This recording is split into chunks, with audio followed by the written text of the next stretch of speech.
sedang di kelas matematika, yaitu di kelas 7 SMP Perguruan Cikini bersama Ibu Kiki. Assalamualaikum warahmatullahi wabarakatuh. Salam anak-anak, bagaimana kabar kalian?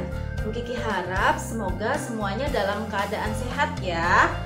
Nah, sebelum kita mulai belajar, ada beberapa hal yang harus kalian persiapkan. Yang pertama, kalian harus persiapkan alat tulisnya. Kemudian yang kedua, tolong dipersiapkan laptop atau komputernya. Kemudian yang ketiga, tidak kalah pentingnya, kita harus memulai belajar dengan berdoa. Anak-anak, mari kita berdoa menurut agamanya masing-masing. Bagi yang beragama muslim bisa mengikuti doa Bu Kiki. Bismillahirrahmanirrahim. Rabbi zidni ilma warzuqni fahma. Ya Allah, berkahilah ilmuku dan pertinggilah kecerdasanku. Amin. Nah, semuanya sudah siap belajar ya. Nah, tetap semangat. Salam semangat belajar matematika. Yuk kita belajar, langsung saja simak videonya. Kompetensi dasar pada pembelajaran hari ini yakni kompetensi pengetahuan, yaitu menjelaskan dan melakukan operasi hitung bilangan bulat dan pecahan dengan memanfaatkan berbagai sifat operasi. Kompetensi dasar keterampilan yakni menyelesaikan masalah yang berkaitan dengan operasi hitung bilangan bulat dan pecahan. Tujuan pembelajaran. Yang pertama, menyelesaikan operasi penjumlahan bilangan bulat. Yang kedua, menentukan sifat-sifat penjumlahan bilangan bulat. Pada pertemuan kali ini, Ibu akan menjelaskan materi tentang operasi hitung bilangan bulat. Pada operasi hitung bilangan bulat, diantaranya yang akan kita pelajari adalah penjumlahan, pengurangan, perkalian, dan pembagian. Yang kita pelajari pertama kali adalah penjumlahan bilangan bulat. Nah, simak baik-baik cara menjumlahkan bilangan bulat. Perhatikan gambar berikut. Jika ada dua bilangan positif ditambah bilangan positif, ya, hasilnya sama dengan bilangan positif. Contoh, 3 ditambah 4 sama dengan 7. Ya.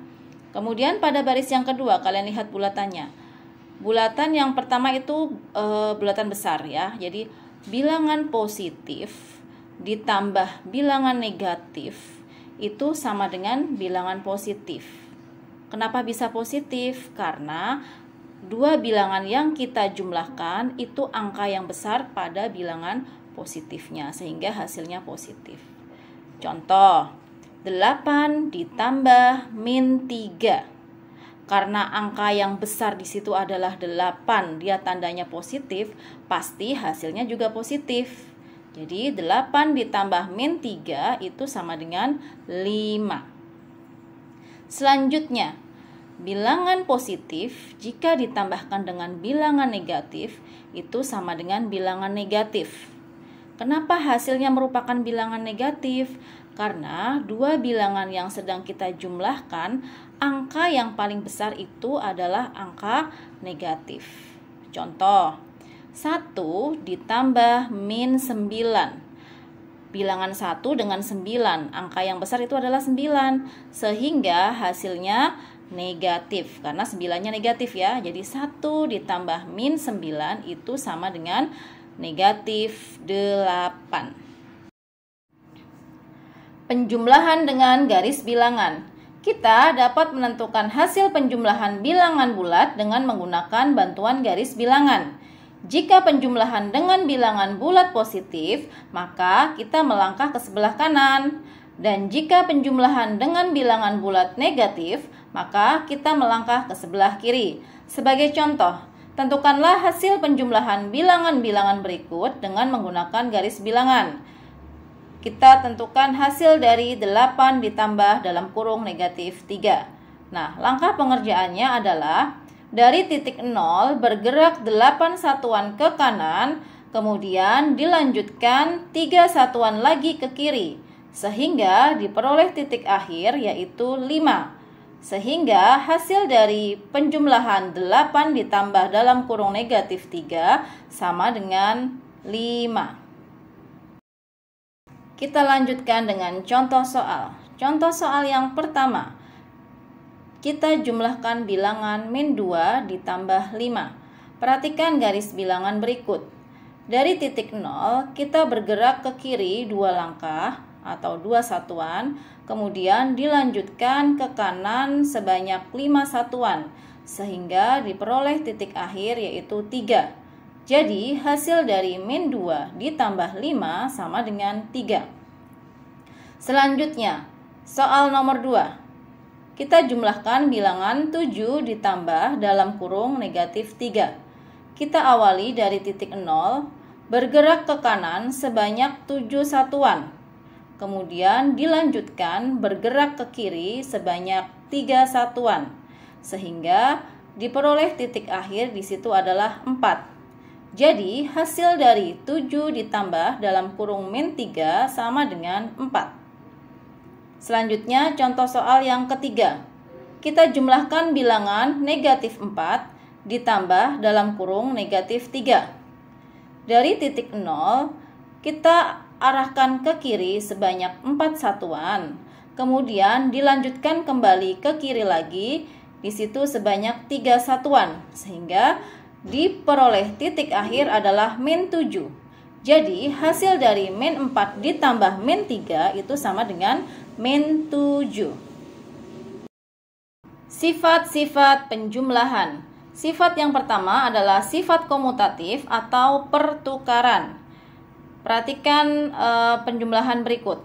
4 ditambah 3 itu sama dengan 7. Jika kita tukar posisinya menjadi 3 ditambah 4, hasilnya juga sama dengan 7. Perhatikan contoh berikutnya. 5 ditambah negatif 2 itu sama dengan 3. Jika ditukar posisi, min 2 ditambah 5 itu juga sama dengan 3. Sehingga penjumlahan berlaku sifat komutatif. Untuk sembarang bilangan bulat A dan B selalu berlaku A ditambah B itu sama dengan B ditambah A. Sifat ini disebut komutatif atau pertukaran pada penjumlahan. Sifat-sifat penjumlahan yang kedua adalah sifat asosiatif atau pengelompokan. Perhatikan contoh berikut. Kita akan jumlahkan bilangan 4 ditambah 3 ditambah 5 dengan cara mengelompokkan bilangan 4 dan 3 terlebih dahulu. Dan yang kedua kita kelompokkan bilangan 3 dan 5. Nah, sekarang kita hitung ya. 4 ditambah 3 itu sama dengan 7. 7 ditambah 5 sama dengan 12. Nah, sekarang kita hitung sebelahnya ya. 3 ditambah 5 itu 8, 8 ditambah 4 itu sama dengan 12. Ternyata hasilnya sama ya. Oke, sekarang kita lanjutkan ke contoh berikutnya. Kita akan hitung penjumlahan dari 2 ditambah 5 ditambah 3 dengan cara mengelompokkan bilangan 2 dan 5 terlebih dahulu. Kemudian yang kedua kita kelompokkan bilangan 5 dan 3. Kita hitung. 2 ditambah 5 adalah 7, 7 ditambah 3 itu 10. Nah, selanjutnya 5 ditambah 3 itu 8, 8 ditambah 2 sama dengan 10. Nah, ternyata dengan cara pengelompokan tersebut hasilnya semuanya sama. Ya, sehingga untuk sembarang bilangan bulat A, B, dan C selalu berlaku dalam kurung A tambah B ditambah C itu hasilnya sama dengan A ditambah dalam kurung B plus C. Sifat ini disebut dengan sifat asosiatif pada penjumlahan. Sifat penjumlahan yang ketiga adalah sifat tertutup. Perhatikan contoh berikut. Min 4 ditambah min 3 itu sama dengan min 7. Di mana min 4 itu adalah bilangan bulat, min 3 itu juga bilangan bulat, dan hasilnya min 7 itu merupakan bilangan bulat. Jadi untuk sembarang bilangan bulat A dan B, jika ada A ditambah B itu sama dengan C, maka C sebagai hasil penjumlahan tersebut juga merupakan bilangan bulat. Sifat ini disebut dengan sifat tertutup pada penjumlahan bilangan bulat. Sifat yang keempat pada penjumlahan adalah unsur identitas, ya. Perhatikan contoh berikut. Min 4 ditambah 0 itu sama dengan min 4. 0 ditambah 100 itu sama dengan 100.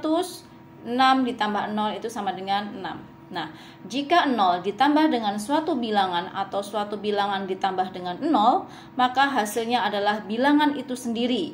Sehingga bilangan 0 itu disebut dengan unsur identitas pada penjumlahan. Baik anak-anak, untuk materi penjumlahan dan sifat-sifatnya, Ibu rasa sudah cukup penjelasannya. Jika ada pertanyaan, silahkan isi kolom komentarnya. Semoga apa yang sudah Ibu jelaskan kalian bisa memahami dan bisa mengerti. Sebagai bahan evaluasi kalian tentang pembelajaran hari ini, kalian bisa menguji pemahaman dengan latihan soal-soal, karena kunci belajar matematika adalah dengan rajin berlatih dan harus tetap terus semangat. Kemudian setelah materi ini akan Ibu berikan latihan soal-soal, mohon dikerjakan dengan baik. Terima kasih atas perhatiannya. Wassalamualaikum warahmatullahi wabarakatuh.